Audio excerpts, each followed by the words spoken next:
여러분, 혹시 상상해 보신 적 있으신가요?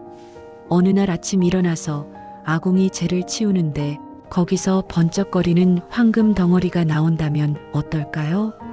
오늘 제가 들려드릴 이야기는 조선시대 어느 산골 마을에서 일어났다고 전해지는 기막힌 사연입니다. 가난하지만 마음만은 황금보다 귀한 한 숫장수가 있었고 그와 정반대로 돈은 많지만 마음은 시커먼 구두쇠 부자가 있었습니다. 이 두 사람의 운명이 하룻밤 사이에 완전히 뒤바뀌게 되는데요. 그 비밀은 바로 장작 속에 숨겨져 있었습니다. 욕심쟁이 부자가 세금을 피하려고 금괴를 장작 속에 숨겼다가 술 취한 실수로 그걸 가난한 숫장수에게 주게 되는데 과연 이 황금 장작은 어떻게 되었을까요? 그리고 두 사람의 마지막은 어땠을까요? 지금부터 시작합니다. 끝까지 보시면 여러분도 분명 인생의 교훈을 얻으실 겁니다. 옛날 어느 깊은 산골 마을, 겨울이면 눈이 사람 키보다 더 쌓이는 그런 곳에 덕구라는 총각이 살았습니다. 덕구는 산에서 숯을 구워 팔아 생계를 이어가는 평범한 숫장수였습니다. 매일 아침이면 덕구는 산으로 올라갔습니다. 나무를 베고 숯가마에 넣어 사흘 밤낮을 태우면 검은 숯이 만들어졌죠. 그 숯을 지게에 지고 마을로 내려오면 온몸은 새까만 숯 검댕이로 뒤덮였습니다. 아이고, 저기 덕구 온다. 숫장수 덕구. 마을 아이들이 덕구를 보면 손가락질하며 놀려댔습니다. 얼굴도 옷도 온통 까맣게 그을려서 귀신 같다고 말입니다. 하지만 덕구는 개의치 않았습니다. 오히려 환하게 웃으며 아이들에게 손을 흔들어줬죠. 하하, 그래, 내가 좀 까맣지? 하지만 이 숯 덕분에 너희 집이 따뜻하잖아. 덕구의 마음씨는 그가 만드는 참숯만큼이나 귀했습니다. 숯을 팔러 다니다가 홀로 사시는 할머니 댁을 지나치면 덕구는 반드시 멈춰 섰습니다. 할머니, 제가 왔습니다. 오늘 구운 숯 좀 가져왔어요. 아이고, 덕구야. 돈도 안 받고 맨날 이러면 어떡하니? 괜찮습니다, 할머니. 저야 혼자 사니까 밥 한 끼만 먹으면 되는데 할머니는 추우시면 안 되잖아요. 이렇게 덕구는 팔아야 할 숯의 절반을 마을의 가난한 이웃들에게 나눠주곤 했습니다. 그러다 보니 정작 자신은 제대로 된 끼니도 챙기지 못했습니다. 저녁 때가 되면 물에 밥만 말아먹고 겨울에는 얇은 이불 한 장으로 밤을 지새웠죠. 어느 날 마을 이장님이 덕구를 불러 말했습니다. 덕구야, 내 마음씨는 참 기특하다만 너도 좀 내 앞가림을 해야지. 이러다가 내가 굶어 죽으면 어쩌려고 그러냐? 덕구는 그저 해맑게 웃으며 대답했습니다. 이장님, 걱정 마세요. 저는 건강하니까요. 그런데 혼자 사시는 할아버지, 할머니들은 제가 안 도와드리면 정말 힘드시잖아요. 저야 젊으니까 괜찮습니다. 이장님은 한숨을 쉬면서도 마음속으로 생각했습니다. 참 귀한 청년이로구나. 요즘 같은 세상에 저런 마음을 가진 사람이 얼마나 되겠는가. 하지만 덕구의 이런 선행은 마을 사람들 모두가 고마워하는 건 아니었습니다. 특히 마을 아래쪽 큰 기와집에 사는 최 부자는 덕구를 볼 때마다 코웃음을 쳤습니다. 쯧쯧, 저 바보 같은 놈. 공짜로 나눠주고 다니다니. 장사를 그따위로 하면 평생 거지로 살 텐데. 어리석기 짝이 없군. 마을 아래쪽에는 최 부자가 살았습니다. 그는 마을에서 제일 까는 부자였습니다. 기와집은 20칸이 넘었고 곳간에는 쌀이 넘쳐났으며 창고에는 금은 보화가 가득했죠. 하지만 최 부자의 욕심은 끝이 없었습니다. 돈을 아끼기 위해서라면 무슨 짓이든 했습니다. 어느 겨울날 찬바람이 쌩쌩 불어대는 날이었습니다. 최 부자의 머슴들은 헛간에서 떨고 있었습니다. 난방이라곤 전혀 없는 곳이었거든요. 주인 어르신, 너무 춥습니다. 장작 좀 떼게 해주십시오. 머슴이 떨리는 목소리로 애원했지만 최 부자는 코방귀를 뀌었습니다. 뭐, 장작을 떼? 그 귀한 장작을 너희 같은 것들이 떼? 이불 한 장 더 덮고 자라. 사람이 춥다고 죽지는 않는다. 하지만 어르신, 어젯밤에 막내가 아파서. 닥쳐. 한마디라도 더하면 당장 쫓아낼 줄 알아. 머슴들은 할 수 없이 서로 몸을 기대고 잠을 청했습니다. 최 부자는 자신의 방에서 화로에 숯불을 가득 피워놓고 따뜻하게 잠을 잤지만 말이죠. 최 부자의 구두쇠 근성은 이뿐만이 아니었습니다. 봄이 되면 머슴들에게 하루 종일 밭을 갈게 했지만 밥은 시래기죽 한 그릇만 주었습니다. 여름에는 땡볕 아래서 농사를 짓게 하면서도 물 한 모금 제대로 주지 않았습니다. 물을 자꾸 마시면 배만 불러서 일을 못한다. 일 다 끝나고 마셔. 가을에 추수를 하면 머슴들이 흘린 땀의 대가로 쌀 한 말도 제대로 주지 않았습니다. 올해는 농사가 안 됐으니 품삯을 깎는다. 불만 있으면 나가. 마을 사람들은 모두 최 부자를 싫어했습니다. 하지만 그가 가진 힘과 재산이 두려워서 감히 대놓고 말하지 못했죠. 어느 날 마을 우물가에서 아낙네들이 수군거렸습니다. 최 부자 말이야, 밤마다 창고에서 금괴를 세고 있대. 어머, 정말? 돈이 그렇게 많은데도 더 세? 그러게 말이야. 게다가 그 돈을 어떻게 벌었는지 알아? 관아의 세금도 제대로 안 내고 소작농들한테서 착취한 거래. 쯧쯧, 저러다가 언젠가는 벌 받을 거야. 하지만 최 부자는 아랑곳하지 않았습니다. 오히려 더 많은 재산을 모으기 위해 온갖 수단을 동원했죠. 밤마다 창고에 들어가서 금괴를 쓰다듬으며 흐뭇해했습니다. 크크크, 이 금괴들이 더 많아지면 나는 이 고을에서 제일 가는 부자가 될 거야. 아니, 조선 팔도에서 제일 가는 부자가 되는 거야. 탐욕에 눈이 먼 최 부자는 자신에게 곧 큰 위기가 닥칠 줄은 꿈에도 몰랐습니다. 겨울이 깊어지던 어느 날 밤 엄청난 눈보라가 몰아쳤습니다. 바람은 마치 호랑이가 울부짖는 것처럼 무섭게 불어댔고 눈은 하늘에서 쏟아지듯 내렸습니다. 그날 밤 덕구는 산속 숯가마 옆 작은 움막에서 잠을 자고 있었습니다.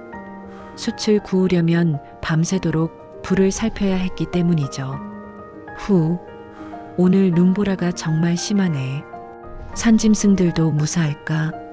덕구가 막 잠들려는 순간 밖에서 무언가 쓰러지는 소리가 들렸습니다. 쿵!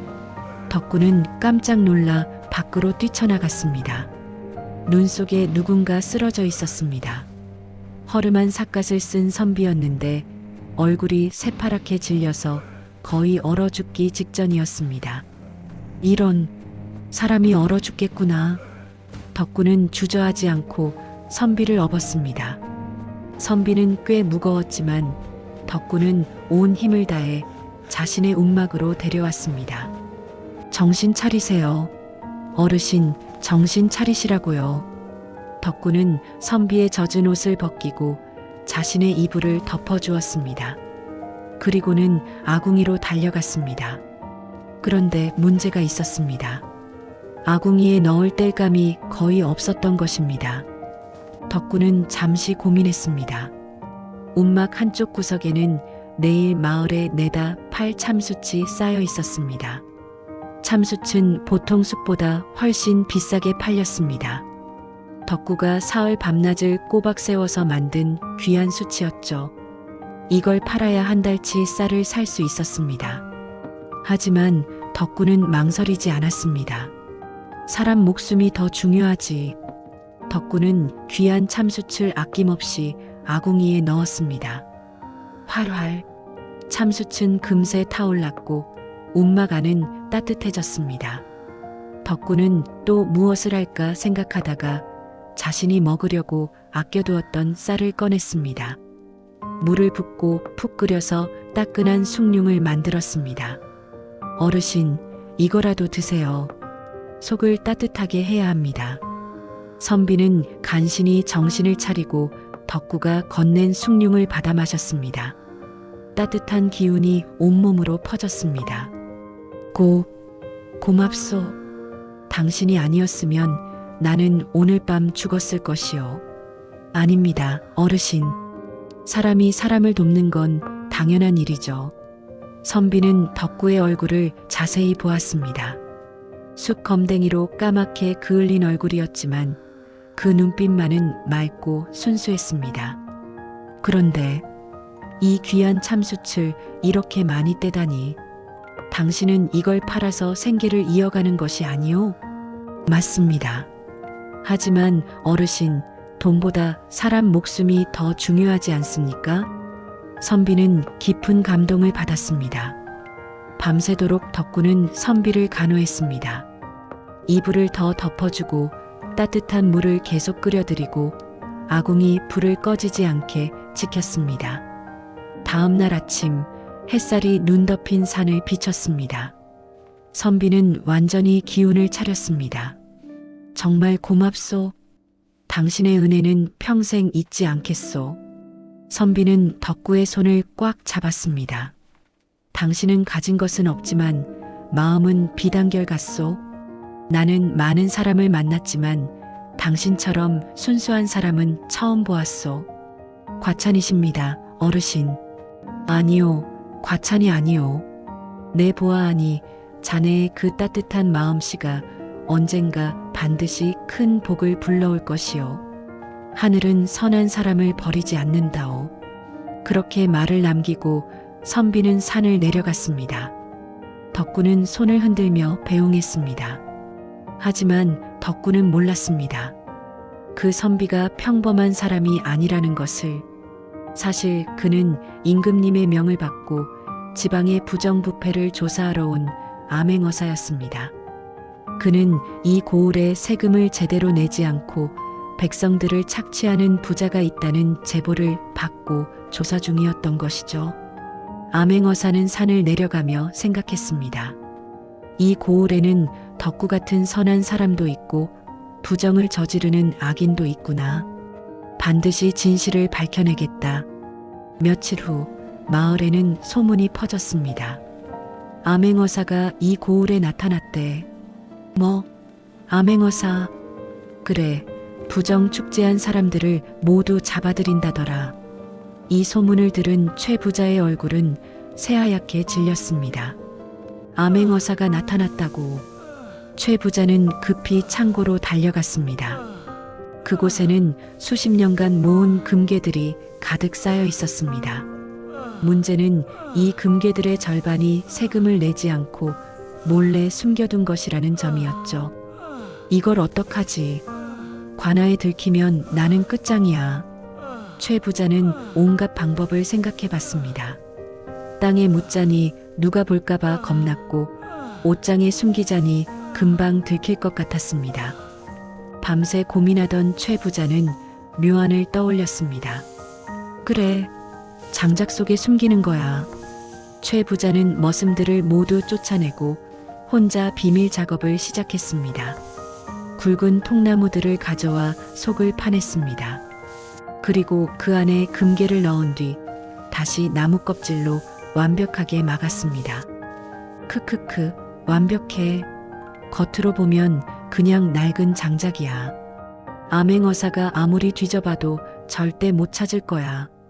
최 부자는 이 황금 장작들을 장작더미 깊숙한 곳에 숨겼습니다. 그리고 겉에는 썩은 나무와 쓸모없는 나무 토막들을 잔뜩 쌓아서 위장했습니다. 자, 이제 안심이야. 암행어사가 와도 절대 찾지 못할 거야. 며칠이 지난 어느 날 밤 갑자기 한파가 몰아쳤습니다. 바람이 매섭게 불어대고 기온이 뚝 떨어졌습니다. 최 부자는 걱정이 되어 술을 마시기 시작했습니다. 한 잔, 두 잔, 세 잔. 어느새 최 부자는 술에 완전히 취해버렸습니다. 으하하. 걱정 없어. 걱정 없다고. 내 금괴는 안전해. 최 부자가 비틀거리며 방을 왔다 갔다 하는데 밖에서 머슴이 떨고 있는 게 보였습니다. 주인 어르신. 너무 추워서 얼어 죽을 것 같습니다. 술에 취한 최 부자는 평소와 다르게 말했습니다. 에잉 쯧쯧 그래. 그럼 오늘은 내가 인심 한번 쓴다. 장작을 좀 줘야겠구나. 머슴은 귀를 의심했습니다. 평소 같으면 절대 장작을 내주지 않던 주인이 웬일인가? 정말입니까? 그럼 저기 구석에 쌓아둔 장작 있지? 그거 말이야. 최 부자는 술에 취해 비틀거리며 손가락으로 가리켰습니다. 그거 덕구한테 갖다 줘.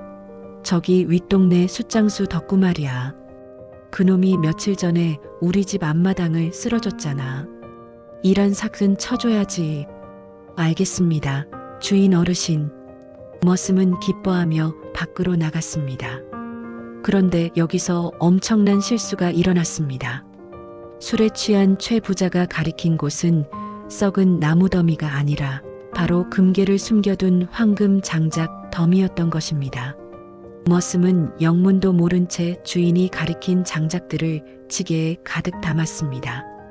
이게 다 무슨 일인가? 주인 어르신이 정말 장작을 주시다니. 그것도 이렇게 굵고 좋은 장작을. 머슴은 신이 나서 그 장작들을 지고 덕군의 집으로 향했습니다. 한편 덕군은 움막에서 쉬고 있다가 문 두드리는 소리를 들었습니다. 누구십니까? 덕구씨, 저 최 부자네 머슴입니다. 주인 어르신께서 이 장작을 드리라고 하셨습니다. 덕구는 깜짝 놀랐습니다. 그 구두쇠 최 부자가 장작을 준다고? 아니, 최 부자 어르신이 정말로? 네, 며칠 전에 마당을 쓸어주신 살기라고 하시던데요. 자, 여기 받으세요. 머슴은 장작을 내려놓고 황급히 돌아갔습니다. 추운 날씨에 얼어 죽기 전에 빨리 헛간으로 가야 했거든요. 덕구는 장작을 보며 고개를 갸우뚱했습니다. 이상하네. 그 어르신이 이런 굵은 장작을 주시다니. 그것도 이렇게 많이. 하지만 날이 너무 추웠습니다. 덕구는 더 이상 깊이 생각하지 않고 그 장작을 아궁이로 가져갔습니다. 어머니, 오늘은 따뜻하게 주무실 수 있겠어요. 덕구는 어머니가 주무시는 방 아궁이에 황금 장작을 넣고 불을 지폈습니다. 활활활. 장작은 신기하게도 엄청나게 잘 탔습니다. 불꽃이 높이 치솟고 방 안은 그 어느 때보다 따뜻해졌습니다. 아이고 덕구야. 오늘따라 왜 이렇게 따뜻하니? 저도 신기해요, 어머니. 최 부자님이 주신 장작인데 정말 잘 타네요. 덕구 모자는 오랜만에 따뜻한 밤을 보냈습니다. 그런데 그들은 몰랐습니다. 그 장작 속에 어마어마한 비밀이 숨겨져 있다는 것을. 덕구는 평소처럼 일어나 아궁이 재를 치우려고 했습니다. 어머니, 제가 재 좀 치우고 올게요. 덕구는 삽을 들고 아궁이로 갔습니다. 그런데 이게 뭐지? 재 속에서 뭔가 번쩍거리는 것이 보였습니다. 덕구는 눈을 비볐습니다. 혹시 눈에 뭐가 들어간 건가? 하지만 아니었습니다. 재를 헤치자 거기에는 믿을 수 없는 광경이 펼쳐져 있었습니다. 황금 덩어리들이 녹아서 굳어 있었던 것입니다. 이게 대체 어떻게? 덕구는 너무 놀라 뒤로 자빠질 뻔했습니다. 나무가 타면서 그 속에 숨겨져 있던 금괴들이 녹아내려 아궁이 바닥에 황금 호수처럼 고여 있었던 것입니다. 어머니, 이리 좀 오세요. 덕구의 외침에 어머니가 달려왔습니다. 그리고 그 광경을 보고는 기절할 뻔했습니다. 세상에, 이게 정말 황금이냐? 네, 어머니. 황금이에요. 어제 최 부자님이 주신 장작 속에 들어있었나 봐요.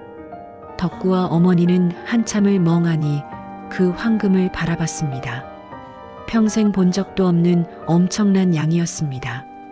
그때 갑자기 덕구는 며칠 전 만났던 그 선비의 말이 떠올랐습니다. 자네의 그 따뜻한 마음씨가 언젠가 반드시 큰 복을 불러올 것이요. 하늘은 선한 사람을 버리지 않는다오. 어머니, 하늘이 우리를 도와주신 거예요. 덕구는 눈물을 글썽이며 말했습니다. 한편 그날 오후 술에서 깬 최 부자는 머리를 붙잡고 괴로워했습니다. 머리야. 어젯밤에 내가 뭘 한 거지? 머슴을 불러 물어보니 최 부자는 그 자리에서 기절할 뻔했습니다. 뭐라고? 장작을 덕구한테 줬다고. 어느 장작? 주인 어르신께서 손가락으로 가리키신 구석 장작이요. 굵고 좋은 장작들. 최 부자는 허겁지겁 장작 더미로 달려갔습니다. 그리고 황금 장작이 사라진 것을 확인하고는 그 자리에서 쓰러졌습니다. 안 돼. 내 금괴들, 내 평생의 재산이. 최 부자는 급히 덕구네 집으로 달려갔습니다. 덕구, 어제 준 장작 아직 안 뗐지. 그거 다시 내놔. 하지만 이미 늦었습니다. 덕구가 문을 열자 최 부자는 아궁이에서 나온 황금을 보고 말았습니다. 저게네. 내 금괴. 최 부자는 그 자리에 주저앉아 머리를 쥐어뜯었습니다. 하지만 이미 엎질러진 물이었습니다. 설상가상으로 바로 그날 암행어사가 최 부자의 집을 급습했습니다. 최 부자, 그대는 수십 년간 세금을 속이고 백성들을 착취했으며 재산을 은닉하려 했다. 어마마마의 명으로 그대를 체포한다. 아니요. 제가 언제. 입 다물라. 증인들과 증거가 모두 있다. 최 부자는 관아로 끌려가 곤장을 맞았습니다. 그리고 모든 재산을 몰수당하고 빈털터리가 되었습니다. 최 부자는 결국 화병으로 자리에 눕고 말았습니다. 평생 모은 재산도 건강도 명예도 모두 잃어버렸습니다. 반면 덕구는 어떻게 되었을까요?